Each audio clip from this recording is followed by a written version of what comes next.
इसको natural talk और एक normal talk and conversation process मान के चलोगे तो विल डू गुड। लेकिन वहीं अगर आप इसको बहुत विशेष एंड स्पेशल मान लोगे तो प्रॉब्लम होगा। आज ही किसी ने पूछा मेरे से, एक बच्चे ने बड़ा सीरियसली कि सर इसमें क्या था ऐसा कि ये सर फर्स्ट अटेम्प्ट में भी और सेकेंड अटेम्प्ट में भी, और सब मैं तो मिला भी, मेरे फादर साहब मिलवाए उससे, तो प्रदीप के बारे में। तो मैंने उसको बोला कि उसके पास एक लड्डू था, लेकिन वो एक ही लड्डू से बहुत खुश था। वो एक लड्डू खाकर वो इतना सेटिस्फाइड था कि इतना वो अच्छा डांस किया कि सभी का इम्प्रेशन सब में ये नहीं होता। कहीं ना कहीं sense of relative deprivation is it brings instability in our thought and personality, right. और वो जो हम एक्चुअल जो हम हैं वो हम रह नहीं पाते हैं। उसके इंटरव्यू के दोनों अटेम्प्ट्स में 170+ मार्क्स है प्रदीप के। तो ही बात है कि ये जो मेरा मतलब था कि जितना है मेरे पास, मैं उससे बहुत सेटिस्फाई होके अगर मैं बात करूंगा उनसे, कन्वर्सेशन मेरा आज होगा तो अच्छा मार्क्स आएगा। लेकिन हम बहुत बेहतरीन करने के चक्कर में हम जो हैं वो नहीं रह पाते हैं। Getting your point? तो ये थोड़ा सा ध्यान रखना है, ये ध्यान रखना है। अदरवाइज इतने साल की जो लर्निंग प्रोसेस है ना, राइट, तो पर्सनैलिटी में ऑलरेडी बहुत अच्छी कॉम्पिटेंसी है हमें किसी भी टॉपिक पे बात करने के लिए। बस अभी प्री इंटरव्यू प्रिपरेशन में हमें करना क्या है कि हमें बस उसके ऑर्गेनाइजेशन पे ध्यान दे देना है कि like the way I express whether that is convincing और नॉट।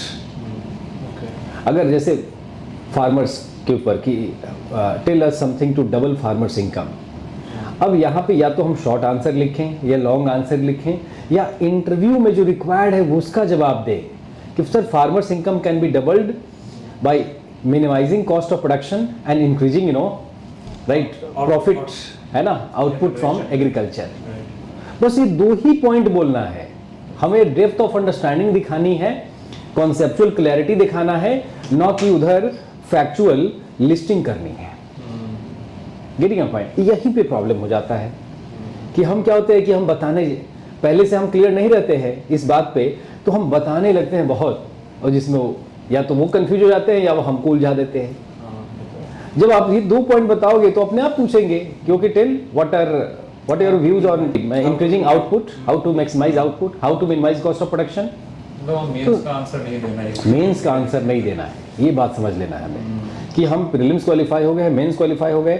अच्छा, इस पूरे प्रोसेस में क्या अल्टीमेटली जो यूपीएससी के हिसाब से, स्टूडेंट के हिसाब छोड़ दीजिए, अल्टीमेटली यूपीएससी के हिसाब से क्या है कि एक एस्पिरेंट है ना, एस्पिरेंट है जो कि सिलेबस के ऊपर अपना पूरा 2 साल 3 साल समय उसने लगाया है, और उसके बाद उसने एग्जाम क्लियर किया है ना, प्रीलिम्स और मेंस क्लियर किया है, ठीक है ना। तो अब जो इस एस्पिरेंट का विजडम है ना, वो किस पे बेस्ड होना चाहिए? उसका जो विजडम है, उसका जो पर्सनालिटी है, उसमें सिलेबस का सार दिखना चाहिए। गेटिंग अ पॉइंट और नॉट, राइट? मतलब हमें कुछ ऐसा एक्स्ट्राऑर्डिनरी विजडम चाहिए ही नहीं, हमें ऐसा एक्स्ट्राऑर्डिनरी विजडम नहीं चाहिए, ठीक है ना। हमें ऐसा एक्स्ट्राऑर्डिनरी पर्सनालिटी नहीं चाहिए।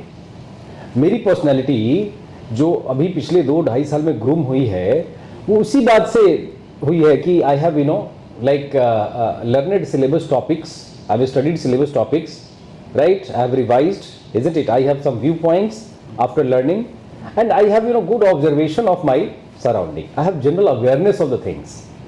Yes or no? अब जनरल अवेयरनेस का डिमांड है, विशेष अवेयरनेस, स्पेशल अवेयरनेस आप करने लगेंगे तो प्रॉब्लम तो होगा। So that you will have to validate by the facts. मतलब look, conceptual clarity and depth of understanding requires एकदम clear cut listing of the points, isn't it? Clear cut listing of the points. Dimensional listing is important. Yes ना? किसी बात को किसी yes और no में हम नहीं बोल सकते, अपोज नहीं। अगर अपोज कर रहे हैं तो जैसे पहले भी बताया था कि आपका बिहेवियर होना चाहिए सेल्स पर्सन के जैसा।